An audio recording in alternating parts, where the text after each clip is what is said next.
can say it as 1E, which is literary genres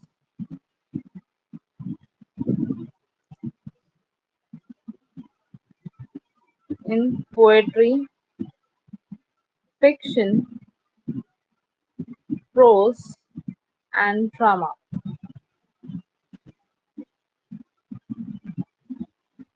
So, first of all, let's see what is literature, what is literary, and what is genres. Okay, so genres is derived from a French word.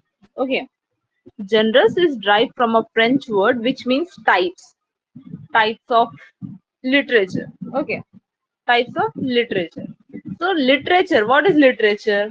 Everything that is in written form and that should have some emotions and feelings, that is literature. Okay, anything that is in written form.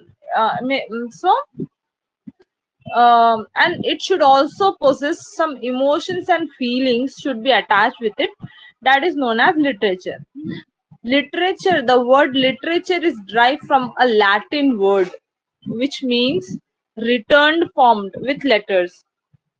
Let me mention down it here. Genres is derived from a French word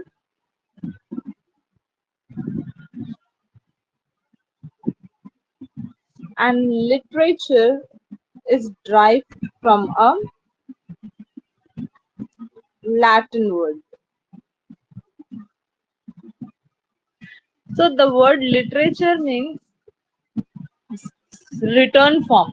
That can be anything. That can be letter, that can be book, that can be novel, that can be poetry, that can be anything, and that can be a painting. So first of all, we'll see कि arts and science कैसा divide हुआ है. Literature comes under arts. Arts में वो चीजें आती है जहां पर फीलिंग्स होते और कोई लॉजिक न रहता. मतलब कुछ भी हो सकता, फैक्ट हो सकता, वो फैक्ट नहीं हो सकता, उसमें पोएट्री हो सकता, उसमें लव हो सकता, उसमें रोमांस हो सकता, कोई भी चीज हो सकती, वो आर्ट होता. और basically arts is divided into two parts, that is literature and painting.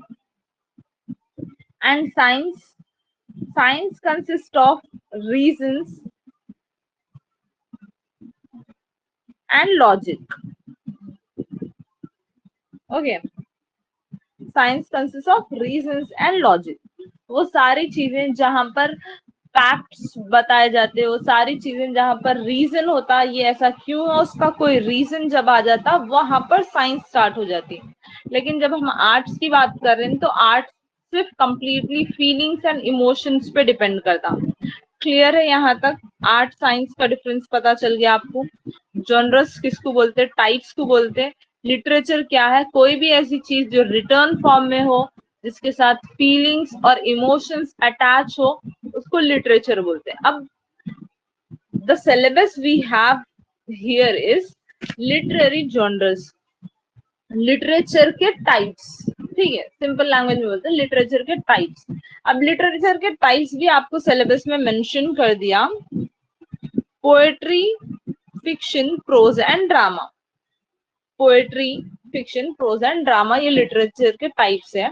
इसके ओरिजिन्स, ये कहाँ से स्टार्ट हुए थे, इसके डेवलपमेंट्स, क्या क्या इसमें डेवलप हुआ, इसके एलिमेंट्स, क्या क्या एलिमेंट्स है इसके, और कौन से फॉर्म है और कौन से टाइप्स है, that all you should know to prepare for the exam. So today we are not going to learn about like this four poetry, prose, fiction and drama. हम सिर्फ जर्नली जो चीजें होती है, लाइक पोएट्री में जो generally चीजें होती है, today we are going to see all of that. फिर कल की जो क्लास हम लेंगे उसमें वी विल सी के प्रोज, फिक्शन एंड ड्रामा के जर्नल कैटेगरीज क्या है. उसके बाद अगेन विल कंडक्ट 2 क्लास जिसमें poetry, fiction, prose and drama complete करेंगे. तो इंशाल्लाह आने वाले वीक में हम कंप्लीट पार्ट 1 हमारा खत्म हो जाएगा। क्लियर? किसी को कुछ डाउट है यहाँ तक तो प्लीज आस्क। आवाज क्लियर है? वीडियो क्लियर है? कोई disturbance? Okay, so shall we start?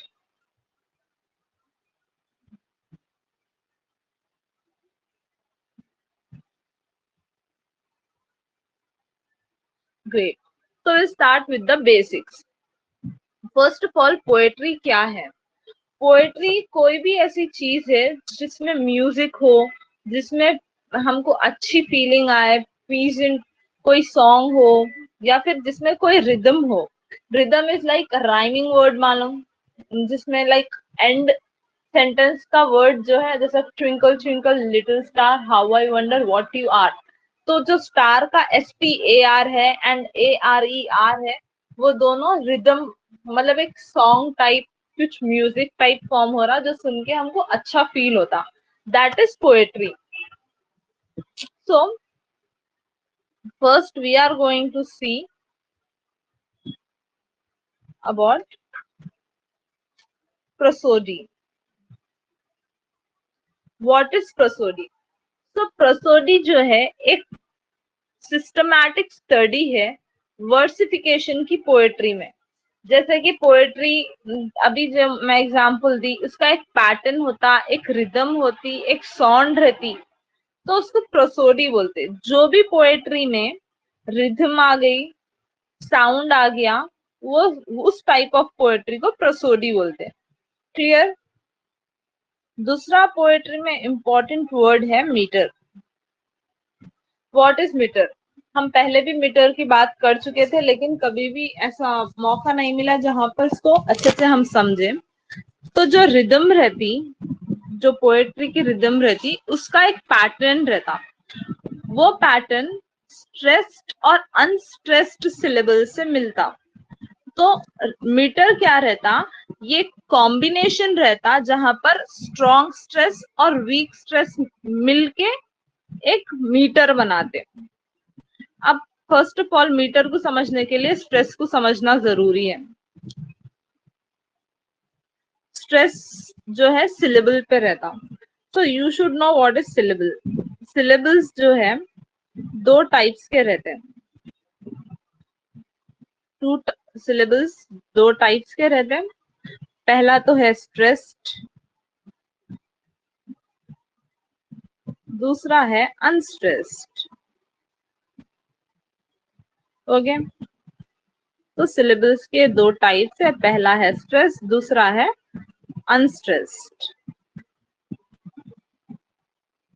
जो स्ट्रेस्ड सिलेबल है वो रहता लाउडर, हायर एंड लॉन्गर। जो स्ट्रेस्ड सिलेबल है वो क्या रहता? Louder, higher and longer. जो अनस्ट्रेस्ड सिलेबल है वो रहता क्वाइटर, शॉर्टर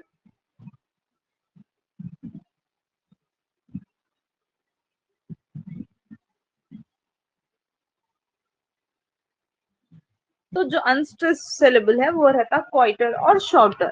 अब सिलेबल है क्या? हर वर्ड, जैसा कि प्रोसोडी हम अभी बात करें, हम बात करें बेसिक्स की, हम बात करें मीटर की, हर वर्ड में स्ट्रेस और अनस्ट्रेस रहता। जैसा कि हम अगर कलर्स की बात कर रहे हैं तो हम बात कर रहे हैं पर्पल कलर की। स्क्रीन पे आप लोग को नजर आ रहा पर्पल कलर? तो ये पर्पल कलर जो है कितने, फर्स्ट हम पर्पल, तो जब हम पर बोल रहे हैं, जब हम पर बोल रहे हैं तो हम इस पे ज्यादा स्ट्रेस नहीं डाल रहे। पल, PLE, लास्ट PLE पे हम थोड़ा सा स्ट्रेस डाल रहे हैं, पर हम हल्के में बोल रहे हैं, और पल जो है उस पर थोड़ा सा फोकस डाल रहे हैं। तो इसमें क्या हो गया? दो सिलेबल्स है, पहला है स्ट्रेस्ड, दूसरा है अनस्ट्रेस्ड। सो पर जो हुआ वो है अनस्ट्रेस सिलेबल और पिल जो है वो हो गया स्ट्रेस्ड सिलेबल। वैसे ही दूसरा एग्जाम्पल लेंगे हम, define. So define also has two syllables. First हम बोल रहे हैं डी और दूसरा बोल रहे हैं फाइन। मतलब हम किस चीज पे फोकस डाल रहे हैं, सिंपल लैंग्वेज में बोल दो, अगर हम बात करें तो जिस पर हम फोकस डाल रहे हैं वो उस पे, जिस पे स्ट्रेस डाल रहे हैं वो हो गया स्ट्रेस सिलेबल, और जो वर्ड पे हम स्ट्रेस नहीं डाल रहे हैं वो है अनस्ट्रेस सिलेबल। तो इट्स वेरी सिंपल। तो हम डी तो ऐसे ही बोल रहे डिफाइन। तो यहाँ पर स्ट्रेस्ड सिलेबल कौन सा है, अनस्ट्रेस सिलेबल कौन सा है, जल्दी से मेरे को चैट में बताओ। Define, define, will say it as define. या someone said कि D unstressed है, fine is stress. No, D is, see, D, हम D fine बोल रहे हैं, तो D is stressed, fine is non stressed. Okay, वैसे ही हम नेक्स्ट बात करेंगे away. I hope you'll understand this. Away, predict, या और एक हम बात करें तो जनरली हम अगर कोई फ्रेंड से बात कर रहे हैं या फिर कुछ, अगर आप अपने एक फ्रेंड को कॉल करें and you want to narrate the story of your day, तो हम यहाँ से ही शुरुआत करते हैं, you know what happened today. तो यू मतलब वो आप आपके फ्रेंड को रिफर कर रहे हैं, नो पे आप क्या कर रहे हैं, स्ट्रेस डाल रहे हैं, मतलब यू नो, मतलब वो नो पर आपकी फ्रेंड का पूरा कॉन्सेंट्रेशन आ जा रहा, मतलब क्या हुआ होगा, व्हाट माइट हैपन, ऐसे करके। सेम प्रिडिक्ट, प्री आप बोल रहे हैं, डिक्ट पे आप स्ट्रेस डाल रहे हैं, आप बोल रहे हैं वे पे आप स्ट्रेस डाल रहे हैं। तो कोई भी, अब हम आगे मीटर में जब जाएंगे तो और मीटर के भी कुछ टाइप्स है, 4 टाइप्स, 4 फेमस टाइप्स है, इसीलिए मैं इतना ज्यादा फोकस करके सिलेबल बता रही हूँ। और वो 4 टाइप्स क्या है मालूम, किसी में स्ट्रेस है, किसी में अनस्ट्रेस है। बात ऐसे है कि जिसमें 2 अनस्ट्रेस सिलेबल के साथ 1 स्ट्रेस सिलेबल है। तो जिसके लिए मतलब ये टॉपिक सिलेबल समझना is very important for you. I hope समझ में आ गया होगा, आप लोग के लिए क्लियर होगा what is stressed and what is unstressed syllable. कोई भी चीज, सी, कोई भी वर्ड आप खुद जब प्रोनाउंस कर रहे हैं तो आपको समझ में आ जाता कि उस पर कितना स्ट्रेस है, कितना मतलब अगर स्ट्रेस है तो उसको थोड़ा सा जोर से बोलते हैं, थोड़ा सा लंबा करके बोलते हैं, थोड़ा सा उसकी पिच हाई रहती है। अगर अनस्ट्रेस्ड है वो तो छोटे से, जल्दी से, क्विकली हम उसको बोल देते हैं। क्लियर? ओके, विल सी कि अब मीटर क्या है। तो मीटर में क्या होता, कॉम्बिनेशन, जहां पर स्ट्रेस और अनस्ट्रेस सिलेबल्स का कॉम्बिनेशन रहता, वैसी चीज को मीटर बोलकर बोल दे। तो मीटर के 4 स्टैंडर्ड्स है जो इंग्लिश में बहुत ही इंपॉर्टेंट है, आप लोग को ये जानना जरूरी है। First is iambic, next is anapestic, third is trochaic, and fourth is dactylic। तो चारों भी आप लोग को विजिबल है बोर्ड पे। तो जब हम आयम्बिक की बात कर रहे हैं, ये मीटर के 4 फेमस टाइप्स है जो कि इंग्लिश में इंग्लिश स्टैंडर्ड्स में बहुत ही क्रूशियल है। तो आयम्बिक मीटर की जब बात कर रहे हैं तो इसमें एक stress syllable, it is followed by an unstress syllable by a stress syllable. इसमें क्या रहता, एक ऐसा वर्ड जिसमें स्ट्रेस नहीं है, उसके साथ दूसरा ऐसा वर्ड जिसपे स्ट्रेस है। द नील, इसके एग्जाम्पल है द नील। तो दा पे स्ट्रेस नहीं है, नी के साइलेंट है, इसीलिए एन पे स्ट्रेस है, द नील। ओके, ऐसी कोई भी वर्ड, द कर, तो यहाँ पर दा पे स्ट्रेस नहीं है, अगेन कर पे स्ट्रेस है। ऐसे वर्ड्स को हम आयम्बिक बोलकर कहेंगे। सो थॉमस ग्रे जो राइटर है, सी this is very much important. Thomas Gray जो राइटर है, उन्होंने एक एलिगी लिखे थे इन अ कंट्री चर्च यार्ड, जो कि आयम्बिक मीटर में लिखी गई थी completely. I am not writing down it here on your white board. Please अगर आप लोग नोट्स बना रहे तो right it down, note it down in your notes कि आयम्बिक मीटर जो है थॉमस ग्रे, या फिर मैं लिख ही देती हूँ, बाद में क्यों प्रॉब्लम होना। थॉमस ग्रे एक एलिगी लिखे थे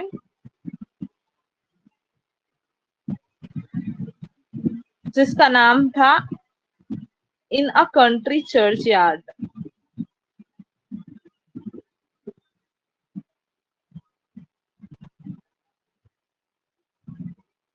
जिसका नाम था इन कंट्री चर्च यार्ड, जो कि आयम्बिक मीटर फॉर्म में लिखी गई थी। Clear? Next we will see what is anapestic. Anapestic में दो अनस्ट्रेस सिलेबल एक स्ट्रेस सिलेबल के साथ होते हैं।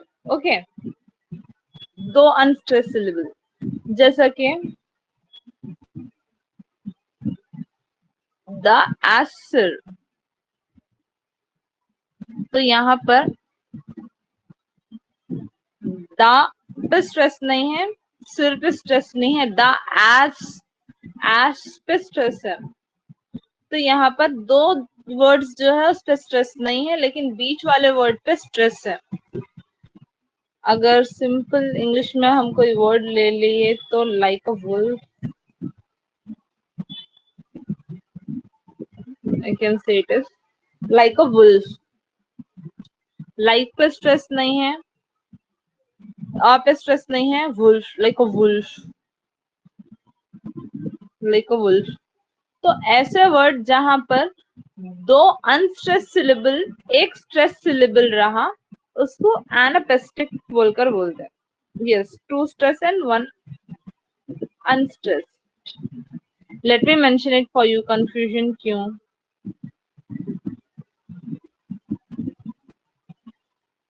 To unstress with one stress. Okay,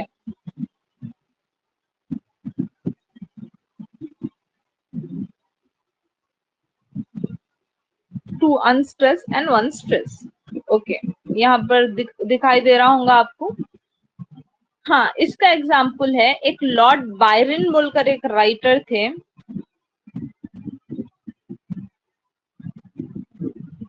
Lord Byron बोलकर राइटर थे, इन्होंने लिखे थे द डिस्ट्रक्शन ऑफ सिनारशिप, एक बुक जिसमें एनास्पेटिक वे में ये कंप्लीट इनका राइटिंग लिखे थे। तो I am not able to write it here on the white board, but notes में आपको वो मिल जाता है। दैट्स नॉट नेसेसरी, लेकिन फिर भी अगर हम कोई चीज पढ़ रहे हैं तो उससे रिफरेबल, या फिर वो कौन लिखे थे, उस टाइप में कौन सी किसकी फेमस चीज थी, थोड़ा नॉलेज रहना जरूरी है। Third is trochaic. इसमें क्या होता, एक stress syllable followed by one unstress syllable, same iambic जैसी ही, लेकिन आयम्बिक में क्या रहता, पहला अनस्ट्रेस्ड रहता, इसमें रहता पहला स्ट्रेस्ड। ओके, एक stressed syllable that is followed by one unstressed syllable.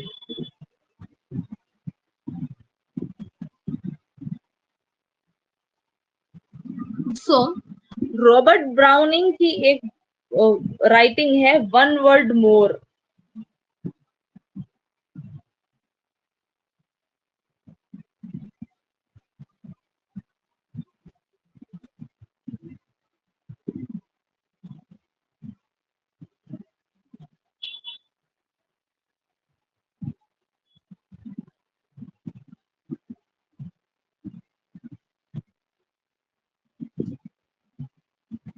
That's Robert are.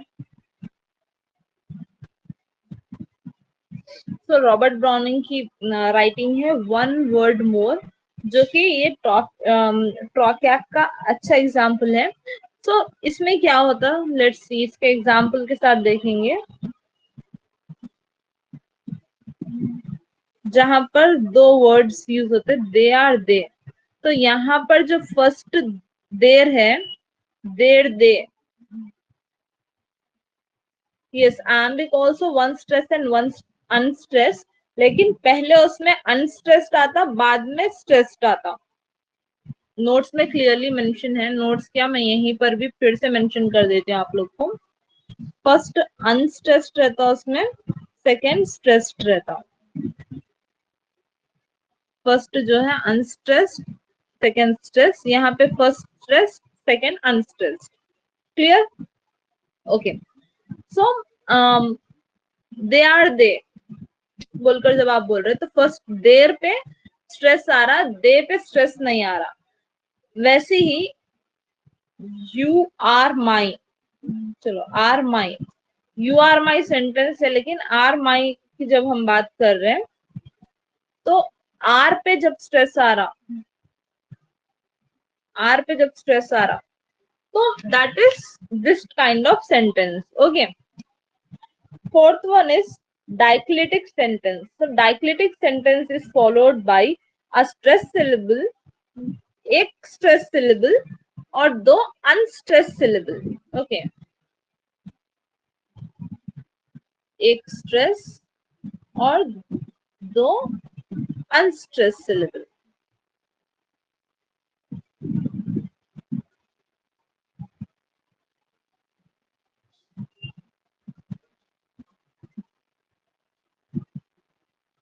Christmas Eve या New Year Eve, so I am going to celebrate my Eve with her. Eve पे जहां पर stress आ रहा, with her पे stress नहीं आ रहा। सो बात कर रहे deep in the ocean, deep in the, yes, opposite of anapestic. या जब बात कर रहे हैं हम deep in the ocean, ocean को छोड़ दो, डीप इन द को ले लो। सो डीप पे जब स्ट्रेस आ रहा, इन द पे स्ट्रेस नहीं आ रहा, that is dialectic. So I hope ये मीटर के टाइप्स आप लोग समझ गए। मतलब this are four very important kinds of syllables and metres जो आप लोग को मालूम होना चाहिए। अब बात कर रहे थे हम मीटर की, स्टार्ट तो टॉपिक मीटर से करे थे। सो मीटर क्या रहता, मीटर एक लाइन है, metre is nothing but line. कितने लाइंस की पोएम हो सकती है? तो जब manometer,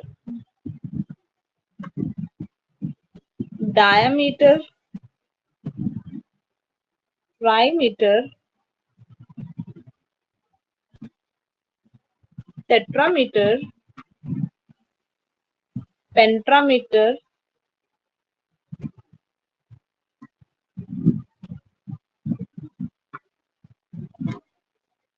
hexameter, हेप्टामीटर,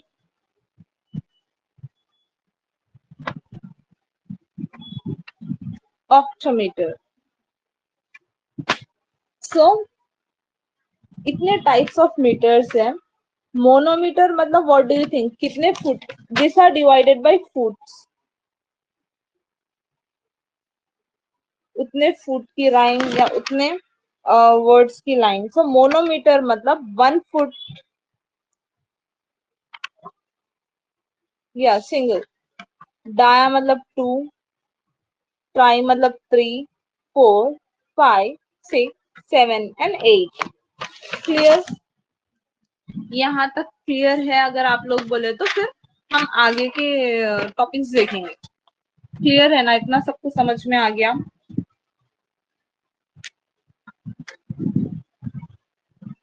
okay. So next is stanza.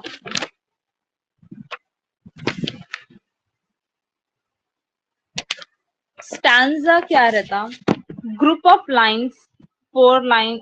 ये एक पेपर है समझो, यहाँ पर मेरी कुछ राइटिंग है जो कि ऐसी कुछ लिखी हुई है। Then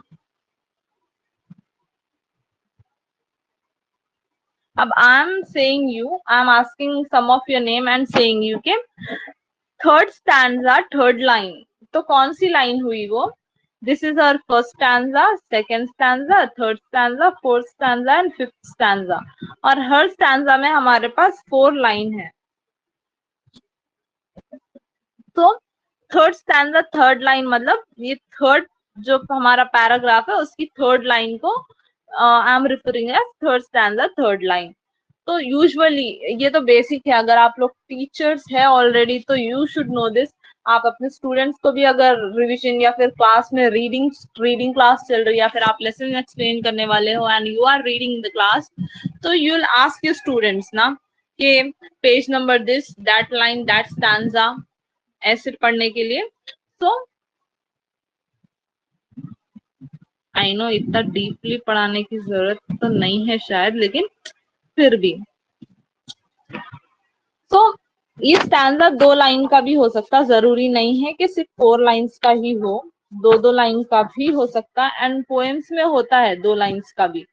okay, so it can also be 2 or more lines arranged together as a unit. Stanza is a group of lines, poems हो सकते हैं, ये कोई वर्सेस हो सकते हैं, कुछ भी हो सकते हैं जो एक यूनिट के जैसा टुगेदर अरेंज किए जाते हैं। Okay, clear? The quadrant, the quadrant में पहले भी शायद आप लोग को एक्सप्लेन करी थी कभी।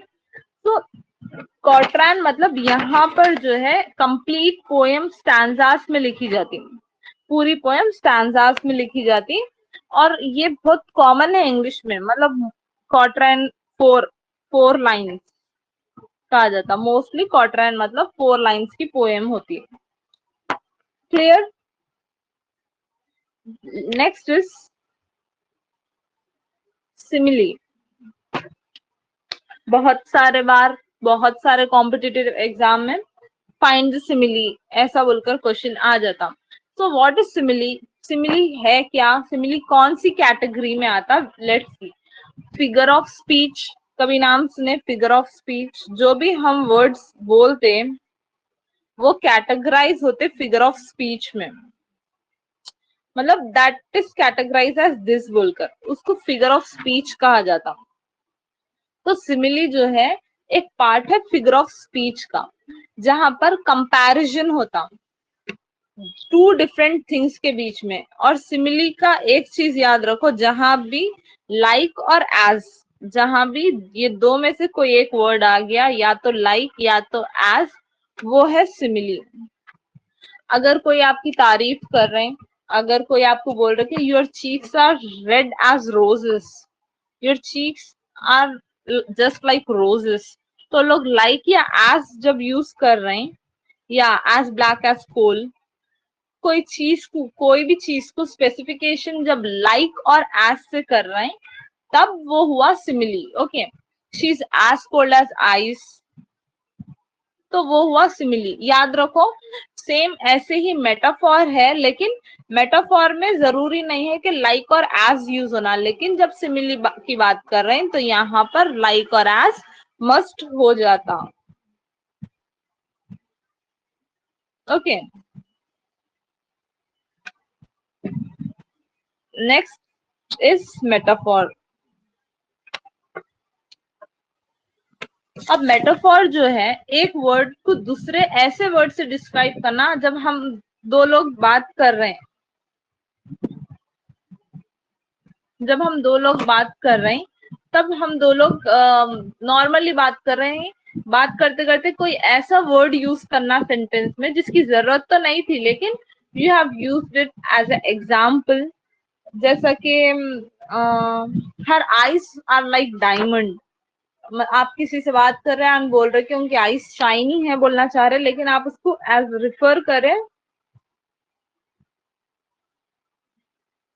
Like diamond. Someone is writing नाजिमा तस्वी, मेटाफॉर मीन्स इस्तियारा। I don't know what is mean by istiara. Please unmute yourself and speak up. So the apple of my eye, अपने बेबी को बोल सकते हो you are the apple of my eye. तो ये नहीं है कि बेबी आपका आई का एप्पल है, इट डजेंट मीन, लेकिन आप उसको एग्जाम्पल दे रहे हैं, आप उसकी वैल्यू बता रहे हैं, मतलब बेबी आपके लिए आपका उतना प्रीशियस है। तो लाइफ इज अ हाईवे बोलकर बोल रहे, सो इट डजेंट मीन, या इट डजेंट मीन के लाइफ सच में एक हाईवे है। You are just giving an example. तो बहुत बार होता, हम सब भी मेटाफॉर्स दिन में यूज कर लेते, हिंदी में भी बोलते ना कहावतें ऐसे टाइप कुछ, तो हम बहुत यूज कर लेते, हमको पता भी नहीं चलता। सो इट इज, ये एक ऐसा फिगर ऑफ स्पीच है जहां पर हम कोई चीज डिस्क्राइब करते कोई ऐसी चीज से जिसकी वहां पर जरूरत ही नहीं रहती, जैसा कि प्रवर्ब टाइप यूज कर लेते हम। तो ये कोई भी ऑब्जेक्ट और एक्शन को अप्लाई हो जाता। क्लियर, समझ में आ गया व्हाट इज मेटाफॉर? इसके एग्जांपल्स भी यहाँ लिख देंगे अपन। So we have talked about the apple of my eye.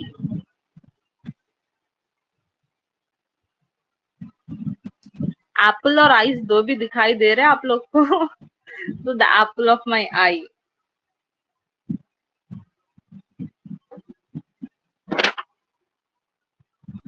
Life is like a highway.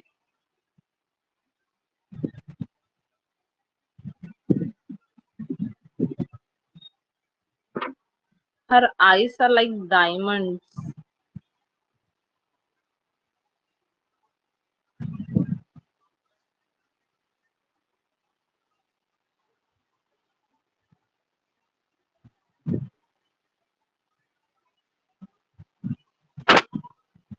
Yeah, she's precious for her. तो कोई भी चीज को आप ऐसा मेटाफोर्स के साथ बोल सकते हो। सो नेक्स्ट इज ऑक्सीमोरॉन।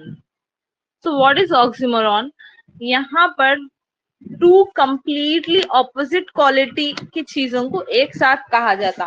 मतलब अगर आप आपके फ्रेंड से बात कर रहे हैं एंड शी इज जोकिंग, तो आप उसको बोल रहे हैं कि सीरियसली फनी, मतलब आप वहां पर सीरियस वर्ड भी यूज कर रहे हैं, फनी वर्ड भी यूज कर रहे हैं। तो आप आखिर बोलना क्या चाह रहे हो उसको? आप उसको बोलना यही चाह रहे कि शी इज वेरी फनी, लेकिन आप सीरियसली फनी ऐसा एक फ्लो में आके बोल देते, तो वैसे वर्ड को ऑक्सीमोरॉन बोलते हैं। जैसा कि love is a sweet poison. Love is a sweet poison. तो आप यहाँ पर क्या, लव को आप बोल रहे स्वीट भी है and you are also saying it कि ये पॉइजन भी है। मतलब एक ही वर्ड को आप टू ऑपोजिट से रिलेट कर रहे हैं। जैसा कि आप बोल रहे सीरियसली फनी,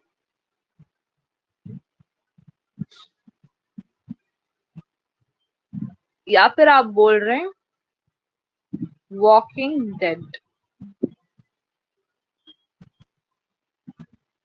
या use negative in a positive way. So oxymoron is using negative in a positive वे।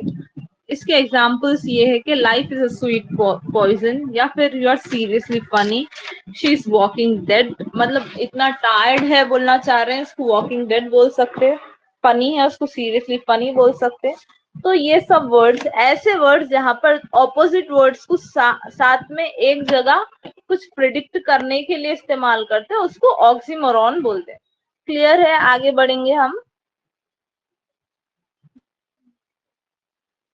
जल्दी से टाइप करके बताओ, क्लियर है?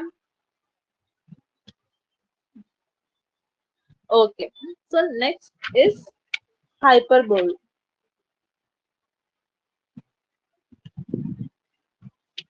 सो ये है हाइपरबोल, मतलब कोई भी चीज जिसमें सच्चाई हो, मतलब कोई भी वर्ड जिसमें फैक्ट बोल रहे हैं आप, वो 100% सही बात है, दैट इज हाइपरबोल। जैसा कि अगर कोई है she has cried a lot, तो आप, अगर आपकी बहन बहुत ज्यादा रोए रात में and you are coming to your mom next morning and says के she wept ocean of tears, उन्होंने क्या करे, या फिर शी वेप्ट या शी क्राइड,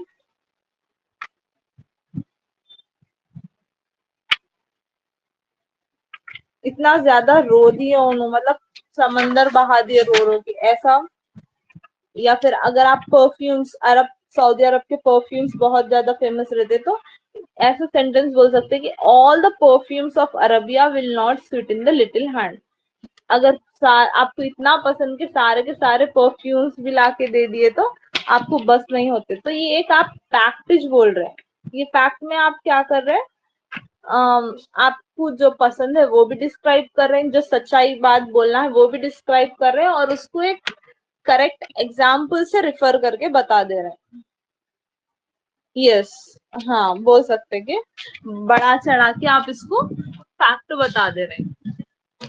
ओके, समझ में आ गया। नेक्स्ट इज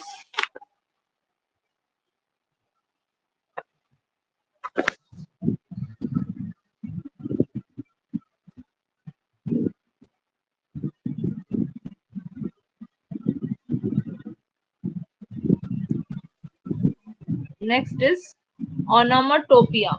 इसमें क्या होता, कोई भी स्पीच की साउंड, जैसा कि स्नेक हिस बोलता, या फिर फ्लाई बिस बोलती, कैट मियाओ बोलती, बेल डिंग डोंग बोलती, मतलब कोई भी चीज, कोई एनिमल, आप उसकी एक आवाज, उसकी साउंड, बर्ड बर्ड की वॉइस कैसी रहती, ऐसा सब, उसको अगर आप उसकी साउंड से डिनोट कर रहे हैं, उसकी आवाज से रिफर कर रहे हैं, that is onomatopoeia. Okay, it relates to sounds. या ये एक ऐसी फिगर ऑफ स्पीच है जहां पर साउंड, कौन सी भी साउंड हो सकती, वो एक बर्ड की साउंड हो सकती, या फिर कोई भी sound. So we can say that के in this figure of speech, in this figure of speech, we are talking about the sounds that denotes the thing. We are talking about the sounds that denotes the thing. Okay, समझ में आ गया ना? या you want, या you people want me to make sounds now? I'm very bad at making sounds, so I'm sorry. Clear है ना? आगे बढ़ेंगे।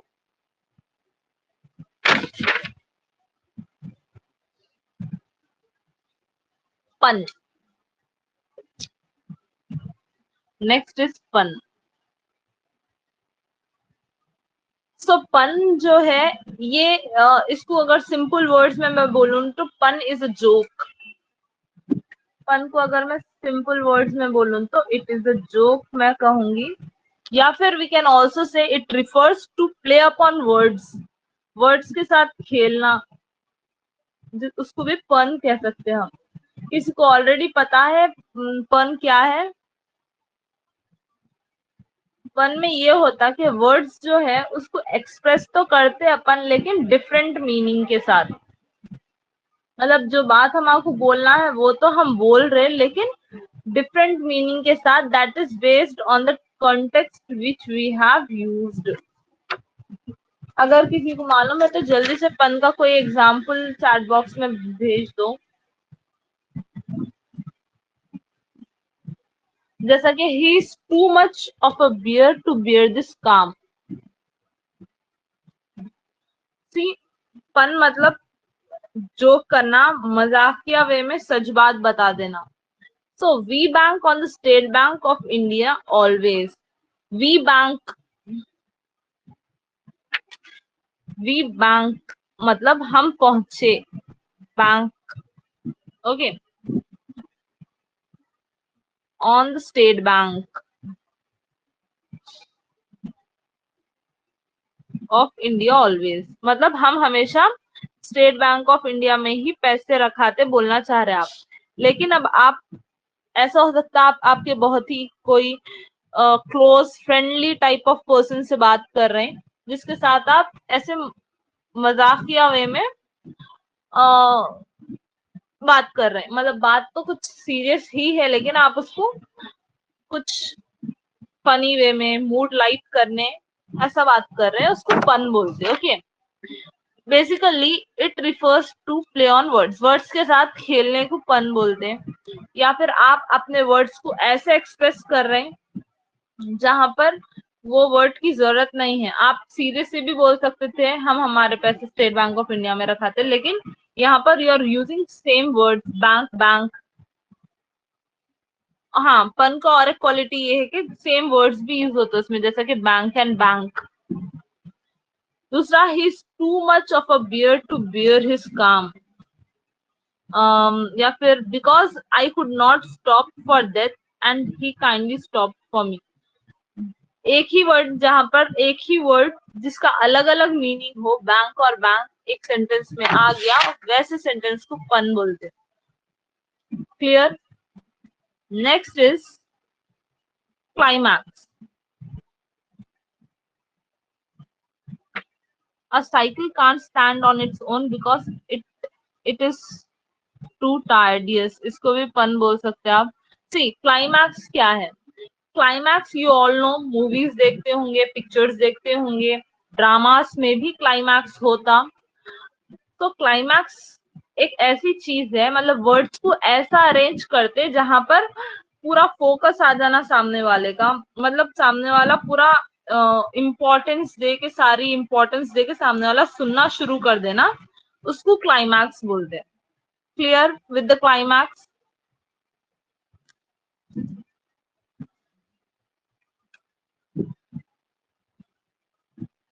देखते होंगे ना, लाइक अगर आप लोग मूवीज देखते तो you know what is climax.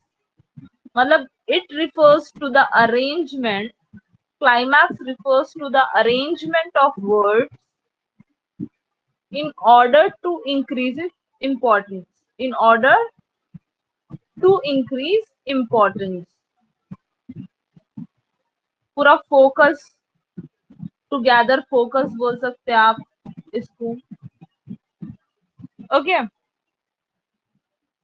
Keenly भी सी, या आप पूरा पन का एक और एग्जाम्पल प्लीज। सी पन का और एक example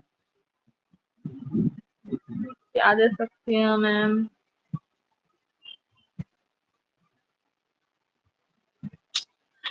He kept his spirits up by pouring spirits down।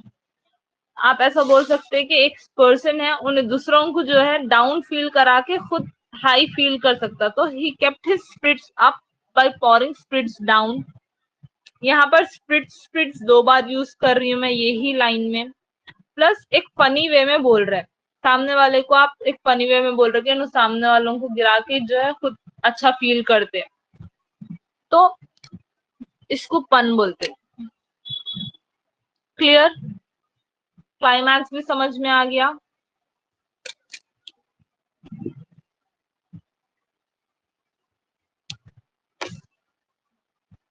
Okay,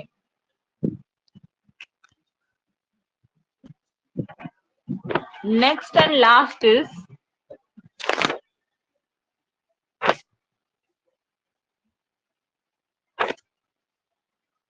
एनफोरा। ये एक ऐसा सेंटेंस है, ये एक ऐसी सीरीज है जो सेम वर्ड से शुरू होती है, या फिर सेम वर्ड से शुरू नहीं हुई तो सेम वर्ड रिपीट होता। जैसा कि money makes many things, money unites many people, money divides people, money gives life, money brings happiness, money takes you up, money brings you down. तो यहाँ पर हर वर्ड जो है मनी से स्टार्ट हुआ। ओके, फर्स्ट वर्ड मनी से start हुआ। या फिर ऐसा भी हो सकता कि कोई एक चीज, एक वर्ड हर लाइन में रिपीट हो रहा। इसका एग्जांपल जैसा कि for an Indian everything is secret. एक इंडियन के लिए हर चीज सीक्रेट है। पेरेंट्स भी, उसके parents are secret, teachers are secret, home is secret. तो यहाँ पर सीक्रेट सीक्रेट सीक्रेट बार बार रिपीट हुआ। अगर आप बहुत खुश है तो you will repeat that I am happy today, today I am very happy, I am very happy today because of so and so, I am very happy today because of, बोल के आप एक एक चीज लिस्ट आउट कर रहे हैं, mention out कर रहे हैं। तो कोई भी एक वर्ड, या तो वो स्टार्टिंग में या तो एंड में या तो बीच में, जब रिपीटेशन हो रहा वर्ड्स का, उसको एनाफोरा बोलते हैं। So clear? This is all for today. Describing a word using repeatedly. Yes, you can say that, describing a word using repeatedly.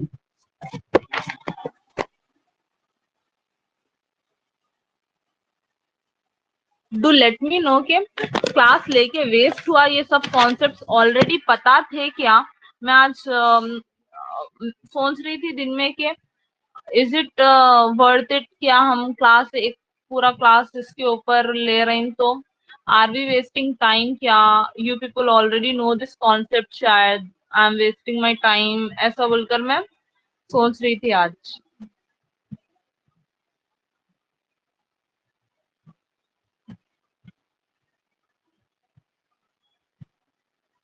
Because see this is not included in your syllabus. मतलब syllabus में सिर्फ यही है कि pros के types, मैं आप लोग को ऐसे सिंपल कर सकती हूँ, पोएट्री के क्या क्या टाइप्स रहते हैं, प्रोज के क्या टाइप्स रहते हैं, नॉवेल के कौन से टाइप है, फिक्शन नॉन फिक्शन क्या है, ये सब बता के वाइंड अप कर सकती थी, लेकिन फिर भी मैं सोची कि एक बार पढ़ा दिए तो बोलकर। तो अगेन कल भी ऐसी बेसिक्स की क्लास हुईंगी, फिर अगर आप लोग को फील हो रहा कि इट इज नेसेसरी पढ़ना चाहिए, तो हम फिर कल बेसिक्स की क्लास लेंगे, नहीं तो will go with the syllabus. या it's very necessary and useful, या सो फिर कल भी हम एक बेसिक्स की क्लास ले लेंगे। उसके बाद विल गो विथ लाइक जो हमारा मेन टॉपिक है। इंशाल्लाह टॉपिक उतना बड़ा नहीं है, 2 to 3 days में कंप्लीट हो जाएगा। अच्छा, also do let me know कि आज जो बेसिक्स की हम बात करें उसके भी नोट्स आप लोग को चाहिए या फिर नहीं? इस पे तो कोई मैं टेस्ट वगैरह नहीं बनाने वाली हूँ ऑब्वियसली, लेकिन इसके नोट्स चाहिए कि आप लोग को? ओके, या as you are learning literature you should know each and everything.